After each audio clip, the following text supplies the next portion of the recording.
it will be more and more important for us to engage with them using technology, because they no longer want to work at our time, sit at one place, be bogged down to classroom sessions, listen to people.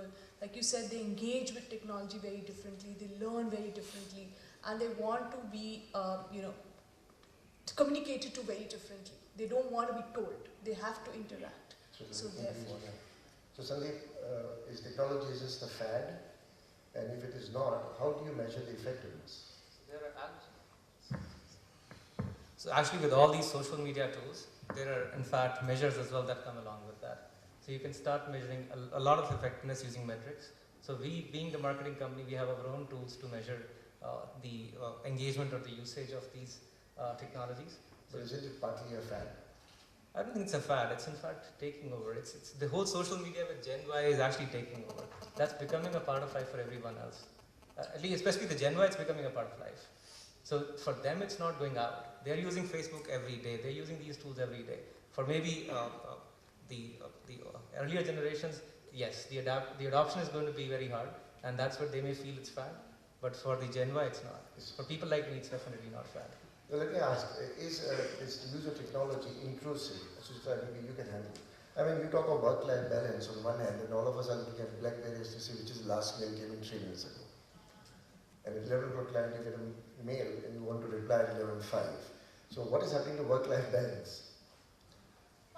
See, the reality is you are working 24/7, right? But you also can play 24/7 using this.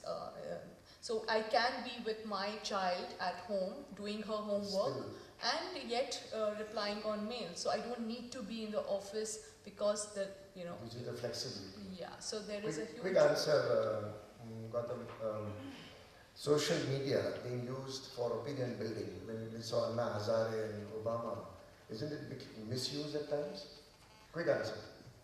So yeah, actually social media has been most effectively used by activist organizations, from Greenpeace to... my question is different. They use it very effectively, but isn't it being misused? Using technology for wrong reasons? Technology is a tool. A knife is a knife. You can use it to cut vegetables or to kill someone. Good answer. Any questions from the audience? And maybe we can go along and field a few questions from the audience. Yes, sir. I'm Ankur Mehta from Dev Sanskrit University, Haridwar. My question to the panel is, we have been talking about engagement from the morning, engaging the employees and customers. Is this technical advancement at the cost of human values? Of course, technology is adding to the economic value of the organizations, especially not in terms of HR, but as an overall player in business leaders and all. But is it at the cost of the human value? A disconnect has been, that bridges. Excellent question. I think that's a very relevant question, that in using all this technology, we in particular in HR profession, forgetting the edge of HR. Rajesh. My sense is that nobody can discount the human element. See, what technology does is, and what all these sites are doing, is that they are bringing information to the fore, which means it's for everybody to see. So when I say a performance management, social performance management system, I have a lot of information about how the employee is done, what he or she is doing, where he or she got recognized, etc., etc. All of that is for him or her to see and the others to see. However, I still need to sit down with that employee on a one-on-one and tell the employee where did he go right, wrong, what are the areas of development, and how are we going to facilitate that development. Now, and then that development can happen online, offline, etc. So while it might kind of seem that we are compromising on the human element, I don't think the human element is ever going to go out, because we are here only dealing with information. Information is for us to see, for everybody to see. How we use it, what we do of it, it's up to us. So the human element, I don't think is ever going to get compromised. The reality is that people today sitting 2 cubicles away send email to each other instead of walking across. That's a reality. And Sandeep, what's your take on this? Are we really going to so tech savvy that we are forgetting to touch human to human? Yeah, so that I agree with actually. People are stopping to get up from their seat and go and talk. Rather than that, they're finding it quite easy to just send an email to the next. But that's probably also the way we are getting the technology to get embedded in their lifestyles. Are you justifying it? I'm just telling you that I agree with you. Actually, I differ. Probably. I actually think it's making us human again. The industrial age actually brought in the non-human element. It put the mass before the people.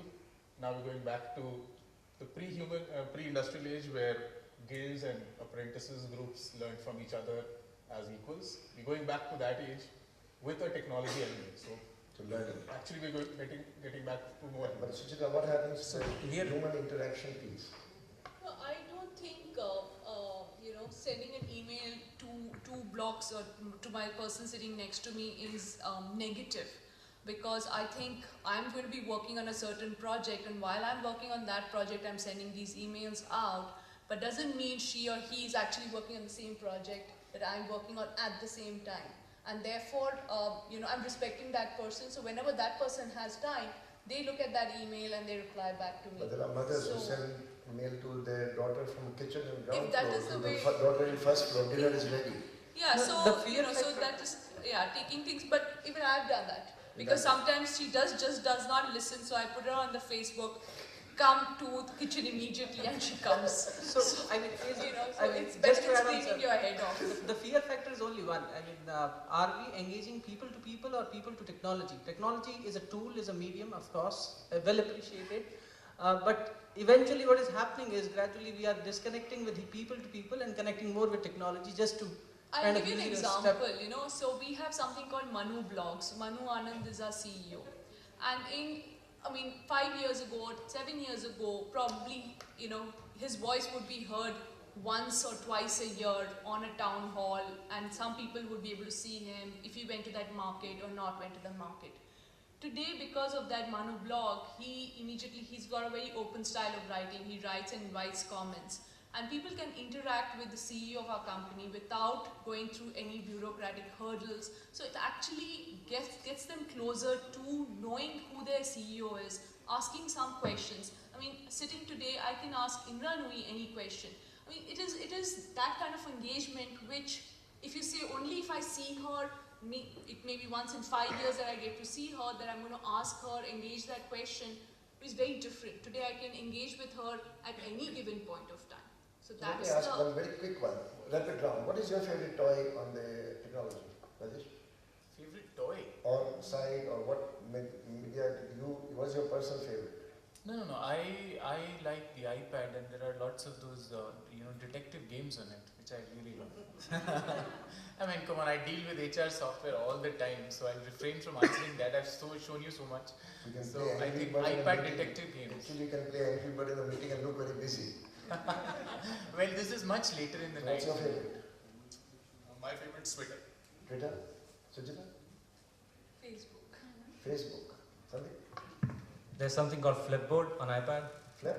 Flipboard. It's an information No, aggregator. you're learning. You're learning. Is there any way that people who are not familiar with all these technological gizmos and sites, is there any common directory available that one can learn from? Read blogs. Flipboard for that matter. Flipboard, if you go, has icons where you will get pretty much everything. So from Twitter to Harvard Business Review to New York Times to you name it and it's there. So if you want how your company worldwide is doing, you open one of those icons and you can actually type in a search and you can So get what I would suggest Ekta and company and to you, sir, that maybe it would be worthwhile as a takeaway for all of us who are here to catch all these 4 experts. At least get some indication of what are the technology that is right now in use, likely to come in use, and what is the general application of it, besides Angry Bird and other interesting games which are more engaging. You've been But tell very me one kind. last question. What happens to HR professionals who are not that tech savvy as a part of generation? I wouldn't go by generation because it's wrong to say that people who are older or don't take technology. I feel very surprised when people take pride in saying, when the video doesn't work at home, I call my son or my daughter or my grandson to fix it. Why can't they fix it themselves? Technology is not something to be afraid of. And so those who take pride in saying, I can't take all this technology transition, so I call the younger in the family to do it. There are people I have seen who actually dictate They get their email copied, printed, and dictate mails. I mean, they could be living in Jurassic Park. But the fact is, what is your advice? How do that generation or set of people who are not that tech savvy can become tech savvy instantaneously? Today we are talking about everything yesterday. We want some quick answers. Sandeep, you are the expert on this. How to get this quick, know everything fast. Be clickable. Yeah, Sorry? be clickable or use clickable. No, but in other words, I think explore. Explore. Explore. Learn. Sujita? Learn. How? Exploring. Explore. Immerse yourself. Sorry? Immerse yourself. Good answer. For me, it's like make a start, and it And eventually it'll grow. Yes, It'll grow. it'll grow very fast, very fast. Yes, sir. Dinesh Sharma from Mitsubishi. I'm asking about, you are talking about the white collar people. What about the blue collar people? Because we are HR professionals, we are dealing with lot of work and upside. In what case what will do our technology? Sir, you will be surprised that this technology is not only for white collar. If you see Chopal experiment that ITC has done for almost now 10 years, there are only 5 or 7 keyboards on the keyboard, keys without letters. So people can actually find out the cost of particular product by only pressing the icon of that product. So I think it's a misnomer for us to think that only white collar, educated, elite, urbanist are affected by this. So the practical thing is that how you take technology. If you go to a shop floor, a manufacturing shop floor, people are able to read screens. You go and, the other day, my mate was charging her mobile phone, and the person who was charging is an illiterate shopkeeper. But he was doing it so efficiently because he knows exactly how to read the screen, what buttons to type, how to access, how to get the payment done. So I think it's a question of education, unless you guys have a different view. I think start with Google. It comes in Hindi. So start with Google first and make them a little savvy with Google. So that is the net in general, and then move to applications if you have to. But I don't think, technology is irrespective of gender or white collar, blue collar, whatever. Is where education is low. how to- Educate karna padega, for sure. You will have to educate them slowly, but it's so simple that they will get it immediately. It's not that difficult. I think it's just a scare of technology. That's it. Last one. Personally, I think once, and in closed systems, it's easier in organizations. If you can do video and audio podcasts, you get around the problem of literacy very well. Good. There are a lot of things, Larana. This session is interesting because it touches all of us, our daily life. Thank you for arranging this type of work. Thank you very much for the audience. And to my esteemed panel members, very interesting, very engaging and new. It's refreshing to sit here and learn. Thank you very much.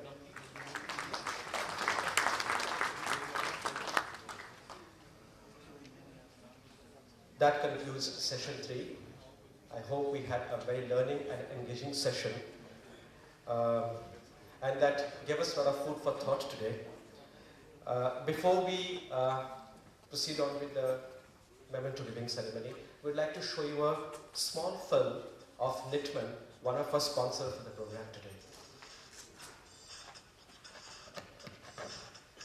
Organize your recruitment process. Select the best. Grow at a blazing pace. Key Benefits helps you create your own easily searchable resume bank. Gives you a clear picture of your recruitment funnel at all times. Eliminates need to maintain complex Excel sheets. Configurable lets you continue to use your time-tested selection process. Increases recruiter productivity by taking care of mundane tasks.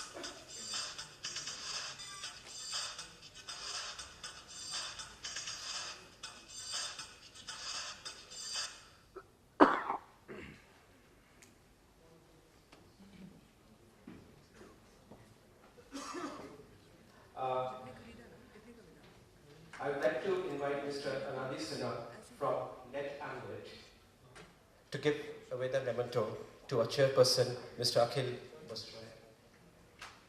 Mr. Anadi Sinha.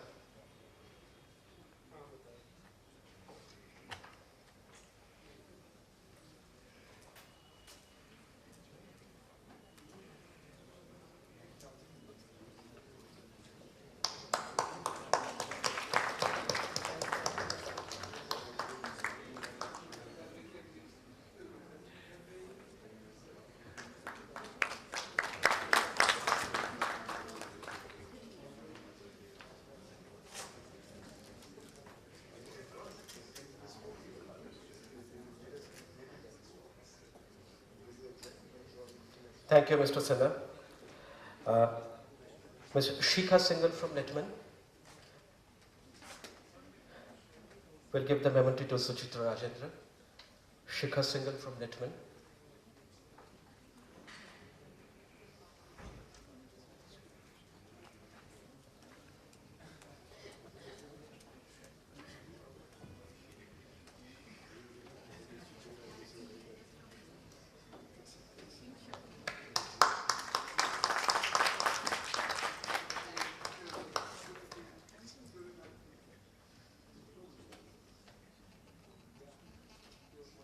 Thank you, ma'am.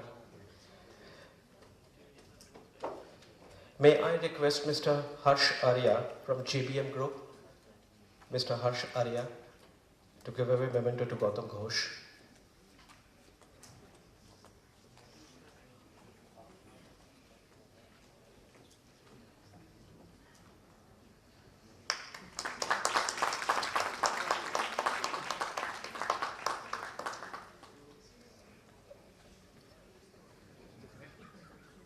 Thank you, sir. Professor Manas Garai from Indus Business Academy will give memento to Mr. Rajesh Rai.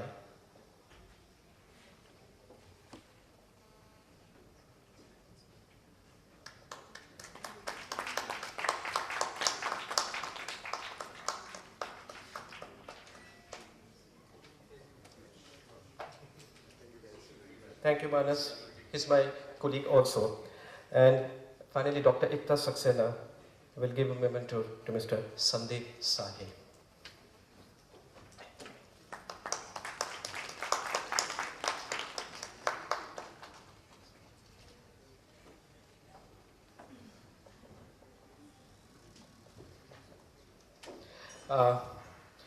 I once again thank all the speakers here.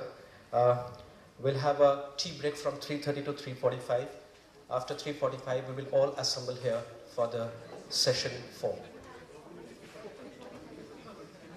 Oh, it's already 3:45, so 3:45 to 4 o'clock. Sorry, I'm sorry. We are train late ho raha hai.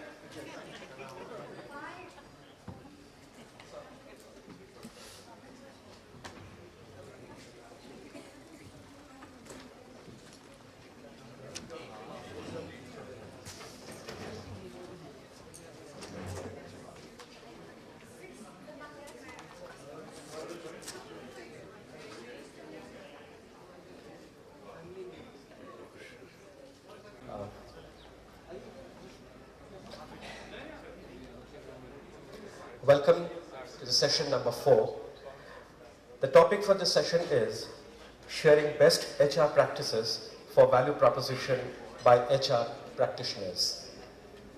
The speakers for this session would be Mr. Uday Upendra, founder and CEO, the HR company, Mr. Avinash Chandra Chaturvedi, Executive Director, PMI NTPC Limited, Mr. Anil Garg, Vice President, HR Whirlpool Asia, Mr. M.L. Chakraborty, Assistant Executive Director, HR Dalmia Bharat Enterprise Limited, Mr. Paramjit Lamba, AVP HR Orient Craft Limited. So, may I invite you all on the dais?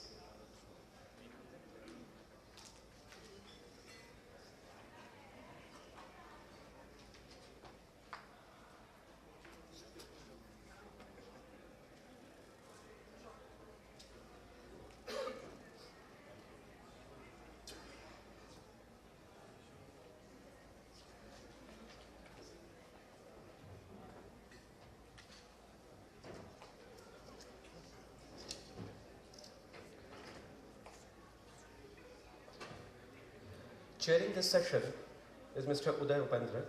He is a graduate in management from BHU and postgraduate from XLRI. He is also an alumna of Ashridge University, UK, IMD, Louisiana, Center for Creative Leadership, North Carolina, Indian School of Business, Hyderabad, and Stanford Business School, California. Through its academic and learning exposure, he has also qualified a one-year business leader program on strategy and leadership with Indian Institute of Management, Kolkata. Over 30 years of experience with well-known global organizations and working across several geographies internationally, he has gained extensive experience in the area of strategy, coaching, people processes, leadership, and organizational development. He has also held senior positions with Hindustan Unilever, India Corporate Human, that's within bracket Corporate Human Resource Development Managers Limited, Colgate Palmolive, India, as Vice President Human Resources, and Ranbaxy Laboratories as President Global Human Resources, besides being a member of Apex management committees and boards. Uday has been a visiting faculty with leading management and technology institutes and professional forums in India. He's also associated with the Conference Board USA initiatives for the last few years as director for its Human Resource Leadership Council and recently as